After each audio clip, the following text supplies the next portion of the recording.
malungilitasil se masulang Randy era po mo ule waigelbek kal press conference ra atang kal president rikit edi po dar sa susurigit ma klam edra ngil beserak al morar beklaad mo dira kal madi odar sa susurigit al moray bodul ma raklay ma rubul belaw pilong ma ebi raklay mar masil belaw dira kal atang kal president ra senate al Hokons Paules mar senator sa Rokuy Speaker House of Delegates ang atang kal sa Pino Anastasio mar delegate sa Rokuy Director Malo Garcia susurigid el mora Madam Vice President el director niya Minister of Justice mar adala cabinet Rokuy director mora state governors state speakers maroko legislator raigal el Bulu Rokuy o director malo ring ramal kora mikikayal el lungil ba sa rakal mora other bela Rokuy el tira oreng ser tira rasyo e o mesringira TV era po mo ule Randy di po daw ay certificate tira kuktiyor yang seringira rasyo lo ase truat ang artialo banggether ilal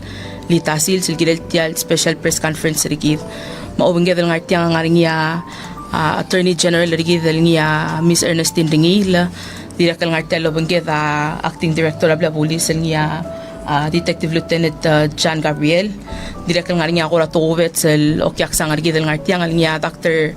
Jeffrey Nine niya medical examiner Balura Kwam lobang gedrel alita silsa direktal di po daw ay salo sengkal Dr. Nine ang artialo banggela Miss Carlara Leon Guerrero niya former senator Balura Kwam direktal niya current senior advisor al mura atang kalkabinora Kwam Governor Lourdes Leon Guerrero direkal ng artialo banggeda ngel niya National Security Coordinator Gidel Jennifer Anson maradala media al sabihin al may obanggether el alita swelbo al ngartial special press conference ngartial obanggether Miss Leila Niraklay ma Mr. Campes Casoley ma director Mr. Ngwakal Swalata po ngora digay kita po dudul al ulit tal press conference nding diswad al miisil morar adro Rokuy wasay sel dilub al blodo dang lir sera li matal kabsingil el alo tadir kam nomre kalongo tulim ongerul puil December 21 koraklol to el ngiya kora milsimar adar belaw or taigi del tokoy mang kadaklakar ringi malamol maurior logi wa Ministry of Justice ma Bureau of Public Safety yung malamol maurior el gidel sel death incident na December 21st 2023 maul mo daw special press conference el ang President tangar roy dan yung wa dil klakare dil follow or tialurior niya amrael ulungit tangeso rakabeno rakwam niya Governor Leon Guerrero algirela skela medical examiner al mervela mo kukrulisel niya urela forensic pathologist artial case al blodo ng lirsay gital sils mel al sils ang madiswad al ngutial teal emre nga sule la kabeno rakwam man lemre ata hensir tiral mora ong tila presidente lo ase lame medical examiner mal nga sukuma martial case mang kadabekla adal luliyu rarak ubs rakan eli ya Miss Carlara ma Dr. Nine blerbelar sira Sunday ulurior ra eli talsils algut maklisa lurior el tira mo ay sa ay gel guktira sa ilo ay sa rigidel alsils el girel and I beg everyone's indulgence. I'm just going to say a little bit in English for our non-Palawan speaking listeners. We are very thankful for the prompt response from Governor Leon Guerrero to President Whips's request for a medical examiner. We've learned since that there's only one medical examiner in the region, and while everyone was celebrating New Year's, Carlotta and Dr. Nine packed their bags and arrived in Palau on Sunday night. Carlotta is a friend of Palau, and we really welcome her back and to show Palau and the ropes to Dr. Nine. But we really are thankful for that prompt response. It is an effort to try and restore safety and security back into the community that was shaken up by the incidents that were learned on December 21st, 2023. With that said, I will turn it over to the Attorney General for the updates from herself, as well as the medical examiner, and in due course, the acting director. Thank you. Good afternoon, everybody, and for all of those listening. So again, thank you to the government of Guam for sending the medical examiner, Dr. 92 Palau, who conducted the autopsy quickly yesterday, and we now know the results of the autopsy. Information is the name of the person is Peng Li. The diagnosis or cause of death is blunt force injuries to the head. And I'll be very brief. So those are the results of the autopsy, and maybe Dr. Nine can go ahead and just give a little bit more detailed information about his findings.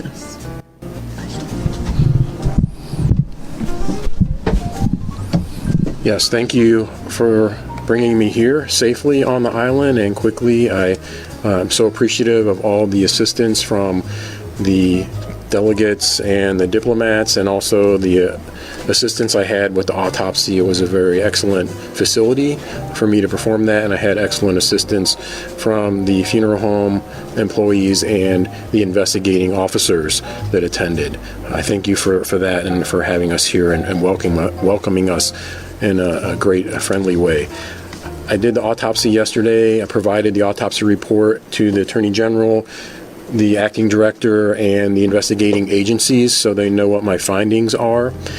As was noted, I did list the cause of death as blunt force injuries of the head or blunt force head injuries, and I listed the manner of death as homicide, and I believe these injuries were inflicted on the decedent by blunt force trauma, and that led to his death.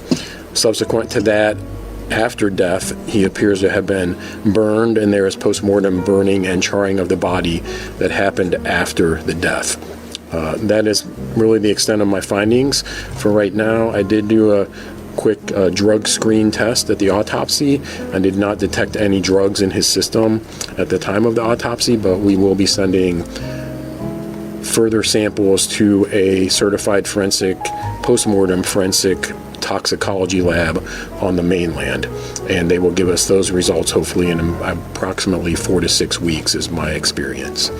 So those are the findings, and I just again want to thank everyone for being so gracious and welcoming to us and providing such an excellent service and excellent facility for me to do the autopsy and quickly provide the results to all of you. So I'll leave it at that and pass on to either the AG or the acting director for further comments. Thank you, Dr. T. As of now, the case is still under investigation, and we're asking for help from the public. If you see this we post a lot of flyers, the pictures of these individuals. So if you see them, please notify the Bureau of Public Safety. There's going to be a reward for any information leading to the arrest of these three male individuals and the female. And the case is still under investigation. So. And I also want to let the public know that if you're aiding or you're helping these so-called fugitives or persons of interest, and you don't surrender, you don't call Bureau of Public Safety, I think you can be charged for hindering the prosecution or interfering with the investigation. And the case is still under investigation as of now. Thank you.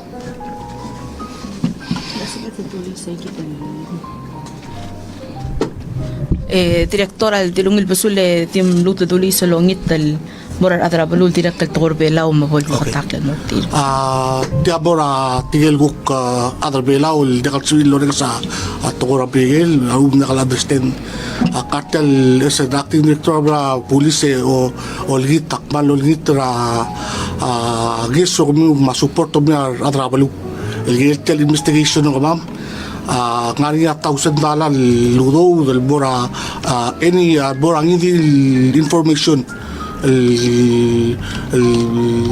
semel arbulis el mai arrested tigal وشيلتا بسوم قادرة بلو قادرة قادرة يقابلوا الكرة وبارت تيجال بلو الستوبرا وريلر بوليس ومبتئ من لو بارت تيجال إنسان من متوتك la le ngaringi ngarala o bomatra rather bil malatalban ko ban sulang era dolmo el director me timo aiser sel de waltira sabi elum ko dongor nga raad maluban su kubangar nga kukora adingral lomtas mo kaseng mo ngos community alurio ren sabi el moringi o aisa mal musaule chibo stafak pan wadi di mardara gatto bralgiera da dingwa gier probay ma ka kote $7,000 obisa CID say alit division tel total investigation tel lurior ba dingwa 488-2412 dirigat sa $7,000 bla bulis 911 malum 5,000 di ma information mal lodurok mo adra CID dirigat sa $7,000 ngakal director 775-1681 kuman musulang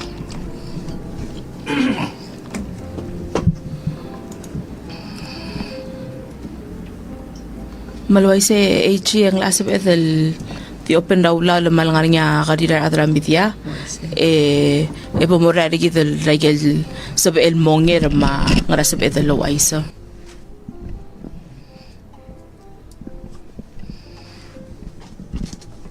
Ali, Happy New Year. So I have one question for Dr. Nine, and then I have questions to the director. So my first question, Dr. Nine, is so the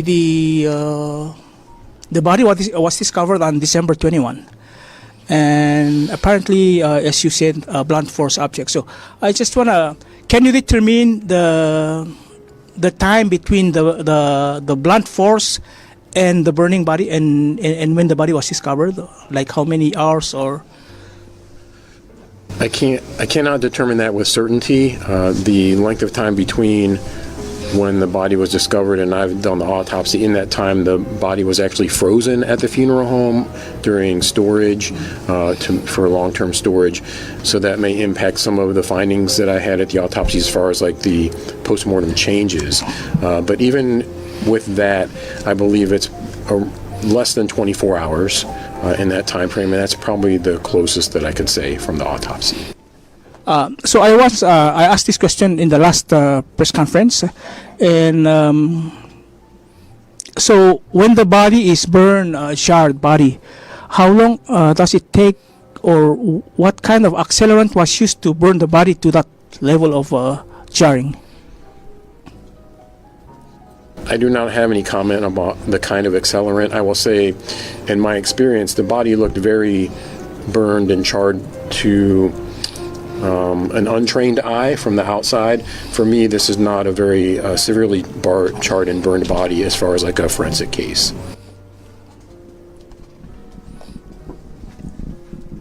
Just one question also, Dr. Nile. Were there any other injuries on the body other than the blunt force that may have caused the death? No other injuries were evident aside from injuries of the head. A question ko ka, Director.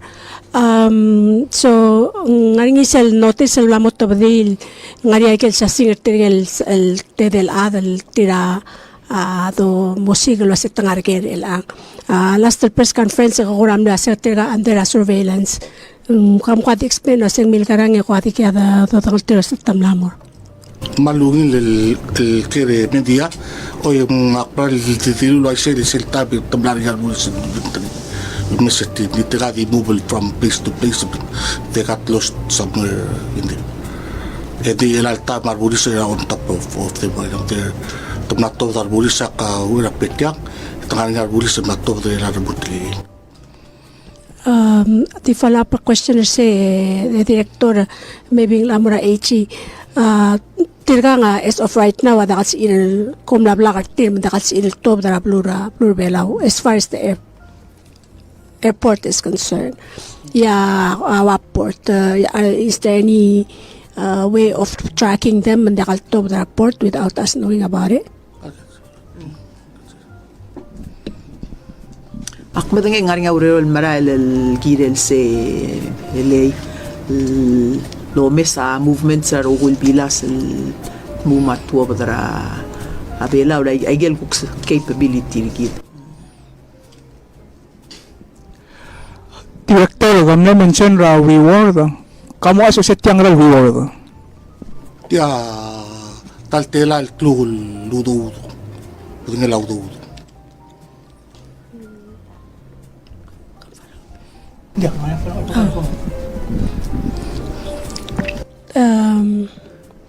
na development oh sorry sel director ngari ngere dire mention ngil nya direcal tactical for persons of interest ngede ka clear sel list or lista no kwadim lagi samtal nga sel list alak alweda kurang so se komdengel kumkerke ngari ngi akora reore na mga to ngil malas mamla information a direct question al struggle ko askar nya se ngari ngi adal sabi idal translate at tiging tirgang maluit translate at tiging mortir al som ko madam tari.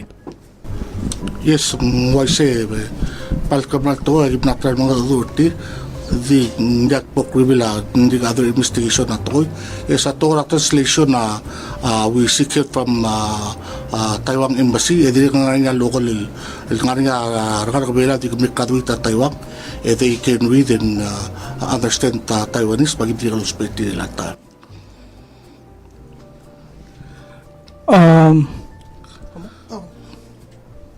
Director ang mo subes. Sulba Director, kolam la, ay kolam lo origer, miliwek ka dire kol kami la information. Kimil mo dito na pila members sa Chinese mainland Chinese community. Ito dire kal kola ngaring ya bebila other tele Chinese community kola. Sel ko dito tinang wal ngaring ya medal tinang tegit tirga gidil other nga tele.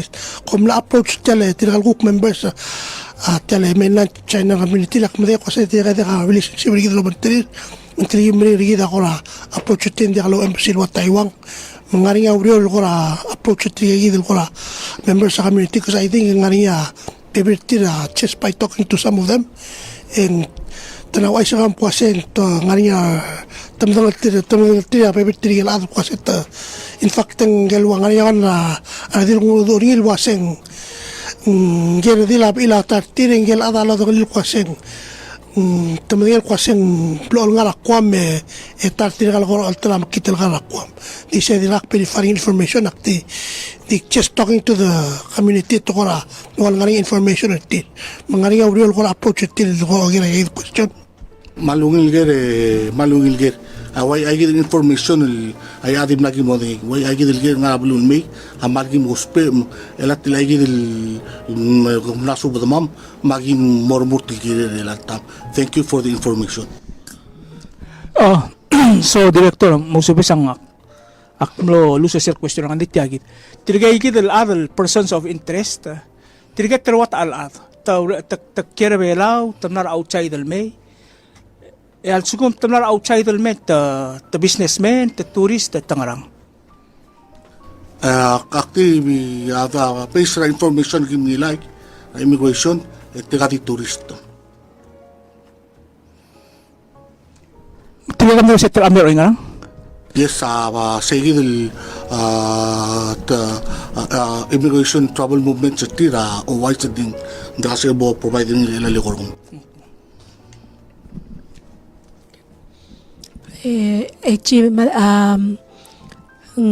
kita ada ka diplomatic relations sa kita mablo rakul sina ngani ako ra aldo tu malas mal mga tu ra ko tirikisel embassy til nga ra bola bil base makaras email kan ma information na malubat tarong gusto ko miulit guys. Hindi ang dirga ka communication rebela ulmora sil China embassy da sinal nga ra FSM. Yes. If anything, it will have to go through the Ministry of State. I believe ang nga by information mlara bola bil mlamil okay ra ident ngal adal miltamal. Director, so nga rin gel ngel adra sinal lel tel amne gidanap pergi modibu serbelaw na nda ko dito sa ko tingilu tigil mo ronda bilasa o tigil marahel mangaring ngel dira sinal dim na kaburul modibu sel ngali dak ko ngel wasengkang mlama dalma dang ngargen alu bang dibu sel ngargen so tiagi the latest incidents ya ara belu adile kal kadokara wander wasi taka level 1 ra end up 1 ay gay kidel end up kadukyo karti albang lergi dia kasih edel sol berngi mar adal tira ultial tokoy bola kasih edel koram ta matri re el ball face ra la ngana ko ra atigingam girek sa gitu ko udas luasek tiakale bola kasih edel kutmakli Palungil el question el mira dito mira aigel ayatril gagros el incident dik mo assure kami war ara media kasi dikya el tab tal dalbang el incident agari ali tingi still dik under investigation mun deka sa mo sa ni mo o chopada sa incident Tamal di last question nga ke director presented takme de mesel earlier question HE hindi nga gel palaw National Security Coordinator ngani nga kaurele de lobang gela kukwa Blue American lelo nga sir kidra watya gital case Meron nga kang mura. Okay. Oh, bung. Yeah. Madenge ngari nga uriyo lobong gila marigel be aska angis tiril gilel ti algays. Tiril ka Manila hindi, yes. Ma direkal ngari nga FBI ngartial belar el al time lolo nga seorar adra bila pulis gile se so seguida ko existing el ngesol ngara marigel merelal ngartial el al time ngoram lo ngil tilal gari mele mang direkal diswa del bay direkal mutal tale o ay selo ase tiada kal gari to koy taklo to koy makadam lalingit tangye sura mrigel el wagel lalo ay sa AG ko direkal lalingit tangye sura blura Taiwan lo giusel ko MO yul blel dakat makli lo bangela blura Taiwan al gilala to kora Ministry of Justice malamod man mga authority mum lalingit ele del mga authority ambassador Taiwan ambassador mrigel tan nombre kal week lo langit tangye surtir ya direkal lo bangela blura kwam lo nga sergit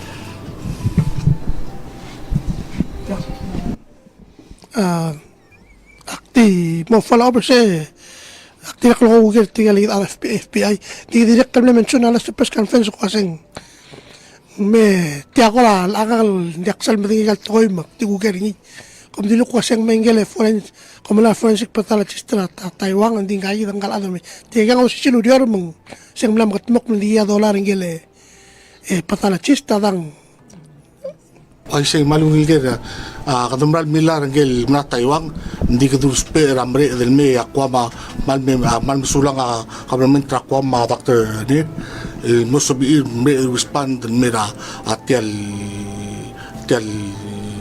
tanganing situation nila. Thank you government of Com and Dr. ni Oy. Ngawak latila malungil garel mulgerigi ngal Dr. Nan he's a medical examiner by position ndinga forensic pathologist so he's Dr. Jeff Nine. Andim na yagi dia akaramame ko mamsulang.